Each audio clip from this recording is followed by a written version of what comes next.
Núñez started. I'm afraid Mr. Núñez looks a little lost, to be quite honest. He got substituted. Jota came on. It's really hard to find a balance with Darwin Nunez. No lies detected. Darwin Nunez has divided opinion so far during his time at Liverpool. But with a new man at the helm, could Nunez's time at Liverpool finally be over? On one hand, he can do this. And on the other hand, he can do this as well. Darwin Nunez is unpredictable. Or we just go with the last guy, chaos. If he could be more like Diogo Jota and put the chances away and kick the ball in goals with a cold head rather than overthinking it all the time. Liverpool fans are always patient and will always stick by their players, but the majority of them are now fed up with him and are at the end of their tether. He's had so many opportunities to prove himself, but it's like he's getting worse for some reason. Núñez and the fans alike are all frustrated as hell. It's been 2 seasons since Liverpool played a club record fee of £85 million for the Uruguayan hitman, and so far, this time at the club has been a mixed bag. In the current 2024-25 season, Darwin Nunez is finding things difficult. Liverpool have a new man at the dugout, Arne Slot, and with what we've seen in the current season so far, Slot has a certain way he wants his team to play. I learned the most when it comes to training exercises because of that meeting we had, and we spoke about his ideas, my ideas, how to As he said here, is similar to what used to be the norm for Liverpool with Klopp. Only with Slot, Liverpool takes a more controlled and dynamic approach. This means the team makes sure to try to maximise as many opportunities as possible, particularly in attack.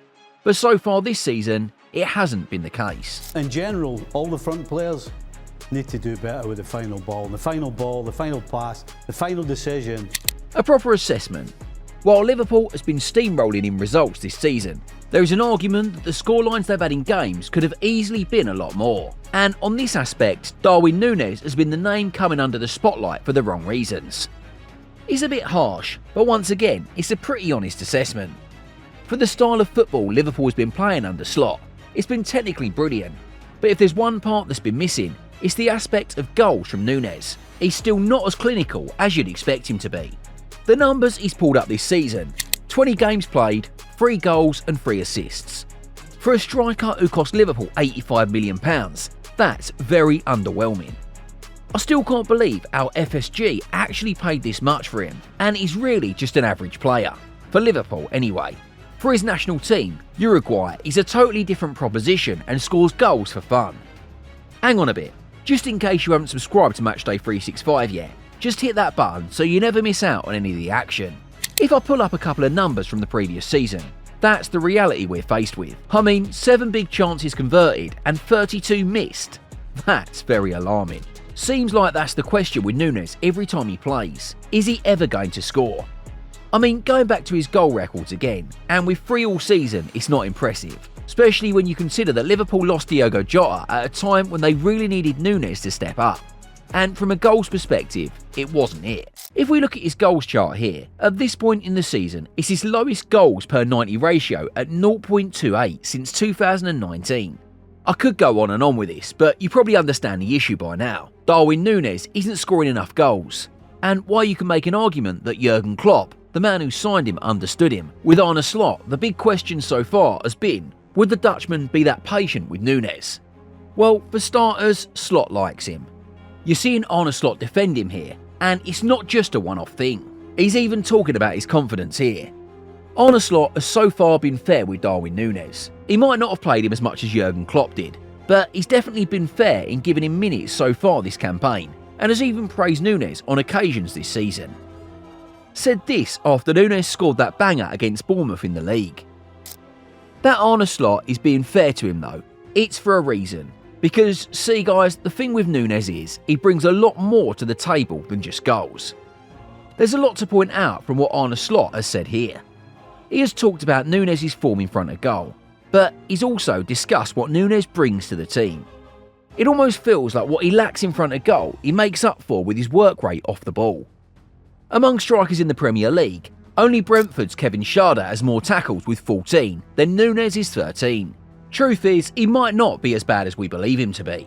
He works hard off the ball, tracks back, and sometimes has the energy to get involved in the attacking phase of play up the pitch. It'll be unfair to Núñez to say there hasn't been an improvement in his game under Slot. And there's one moment that stands out this season that highlights this. I'll take you back to Núñez from a familiar position just a couple of seasons ago. The point is, the old Darwin Nunez, he either drags the shot wide, completely misses the target, or fails to pull off the pass. Núñez under Arne Slot still requires a ton of work, but he's also improved as well. Couldn't agree more. This season under Arne Slot, it's almost like a reprogramming for Núñez. Learning how to play in tight spaces, finding teammates, and more importantly, his decision making. But yet, with all this, he's not changed the traits that have made him become a fan favourite at Anfield. Winning the ball back, you see him getting involved in the defensive aspect of the game, running back to add an extra body, and then pushing up. It just feels like Arne Slot knows if he can tailor him, then he can definitely get the best out of him. But we just have to go back to the reality of this situation. A club like Liverpool, given where they are now and what they're trying to achieve, will certainly demand more. Speaking of demanding more, at Matchday 365 we're trying to bring you the best footy content like this consistently. And all you got to do is subscribe to the channel. That's it. If you look at the competitions Liverpool's in right now, the Premier League, Champions League, Carabao Cup and the soon coming FA Cup, they've got realistic chances of going far in every one. They're currently top of the Premier League. That in itself says something. But if there's anything Arne Slot and his team would have learned from the last season, it's that they cannot afford to be complacent. 87 days. That's how much Liverpool spent at the top of the Premier League last season. The eventual winners, Manchester City. Liverpool ended up finishing third. While this might have been an achievement considering they finished fifth the previous season, it was in truth more of a disappointment. And that's because Liverpool knows full well that they only lost out on the league because of their inability to kill games. Misses like this from Darwin Nunez didn't help either. He has cost the team vital points. Draws could have been turned to wins. If they're going to change that this season, they have to be efficient, and for Darwin Nunez, it could be a case of the team doing well without him. He's only just returned from injury, and bang, he's back with a goal. Being in direct competition with him in that spot, Diogo Jota seemed to be Arne Slot's preferred option up top. To solve the central goals issue, Arne Slot rotated the role between Darwin Nunez, Cody Gakpo and Luis Diaz, while Jota was out injured. The point here is that Nunez so far has been unable to pin down a starting role in his team. And while the work he does off the ball has been great, Liverpool will demand more, and it's not certain if he can provide that. It gets more difficult for Nunez when you realise the company he was in last season. Last season, the flop debate was mainly between these two from Premier League terms at least. And it's safe to say that Nicholas Jackson has steered clear of that conversation this season. Where Nunez has 3 goals and 3 assists this season, Jackson has 9 goals and the same amount of assists and has looked way sharper in the Chelsea team now than Nunez does for Liverpool. So if that's the case, Nunez still hasn't become what the Liverpool fans would have expected him to be in the close to 3 seasons he spent at the club. What's the verdict on him? Liverpool to sell Nunez? It won't be that easy. Before we get even into the financial aspect of things, and why this might be difficult, the biggest and most obvious reason why this could be hard is that the Anfield faithful still believe in him. It makes you wonder how sometimes, and maybe that's just the power or the sport and the game. Despite him missing chances and sitters, they still love what he brings to the team. You see them cheer for him every tackle or every moment of action, and it goes beyond the pitch as well. Can you win a title with Darwin Nunez as your central striker throughout the season? Hands up or hands down? You can if Salah's there. They still believe in him, and the same with his teammates too. Van Dijk is hyping him up. Mohamed Salah too, and what Salah has said here about Nunez, there's a degree of truth in it. For all the talk about his lack of end product, when he did manage to get the goal contributions, more often than not, Mohamed Salah was in the picture. As he said here, he got Luis Diaz, who in his 3 years at Liverpool played some of the most sensational attacking football the team has seen in decades, believing in him and advising him. The point with all of these videos and links now is that for Arne Slot and the Liverpool board, a club that's so much about what the people and the fans believe in, selling Nunez won't be that easy, especially when you get to the financial aspect and realise what the club paid for him. £85 million ain't a joke. The club decided to invest in Nunez, and it seems now they'll wait for him to come round good.